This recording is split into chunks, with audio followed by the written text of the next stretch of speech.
Daily Vachou, de l'info vachement fraîche livrée chez vous. Bonjour à tous, bonjour à toutes, je suis Louise Lespard du podcast La Clé des Champs, le podcast qui donne la parole aux agriculteurs.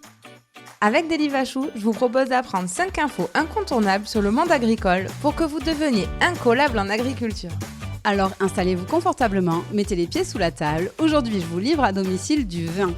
À consommer avec modération, bien sûr. Première info, ce sont les moines qui ont façonné les vignobles. Au Moyen-Âge, ce sont en grande partie les monastères qui développent et structurent les vignobles en Europe et notamment en France. Les moines observent, expérimentent et sélectionnent les meilleures parcelles pour produire des vins de qualité. Ils tiennent aussi des registres précis des sols, des climats et des récoltes. C'est grâce à ce travail de longue durée que certaines régions viticoles françaises ont acquis leur réputation avec une grande attention portée au terroir. Info numéro 2. Le vin est issu d'un fruit, le raisin, mais tout ne se joue pas dans la vigne. Entre une grappe et un verre, il se passe tout un processus appelé la vinification. Après la récolte, les raisins sont pressés pour extraire le jus. Ce jus fermente ensuite naturellement grâce aux levures présentes sur la peau des raisins ou ajoutées par le vigneron. C'est la fermentation qui transforme ensuite le sucre du raisin en alcool. Et puis viennent des étapes essentielles, la clarification pour enlever toutes les particules et les résidus qui resteraient dans le vin, et puis l'élevage en cuve pour faire maturer le vin. Autrement dit, cette boisson est autant un produit agricole qu'un produit de transformation très technique.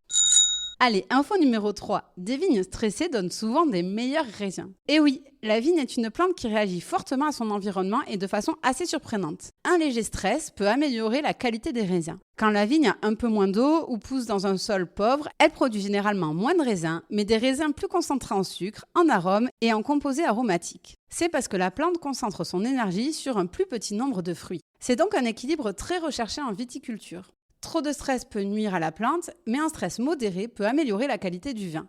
Les vignerons doivent donc ajuster en permanence la taille, l'irrigation et l'entretien de la vigne pour atteindre ce juste milieu. Info numéro 4. Le vin est l'un des produits agricoles les plus réglementés au monde. Le vin est encadré par de nombreuses règles. Appellation d'origine, cépage autorisé, rendement, méthode de production, moyens de communication. Ces règles servent à garantir l'origine et la qualité des vins, mais aussi à protéger les terroirs et leur savoir-faire.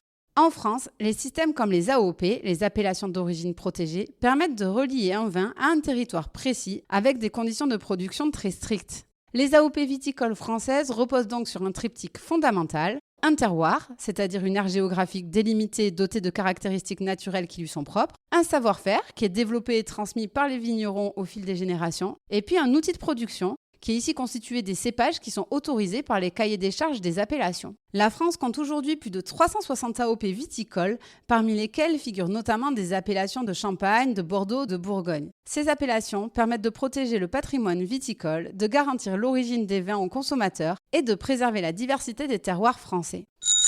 Enfin, dernière info, et pas la plus rigolote, le secteur du vin est en crise. Le vin reste un symbole fort du patrimoine français, mais la filière viticole fait face à de nombreuses difficultés actuellement. Depuis plusieurs années, la consommation de vin diminue en France comme dans de nombreux pays. En 10 ans, elle a chuté de 15%.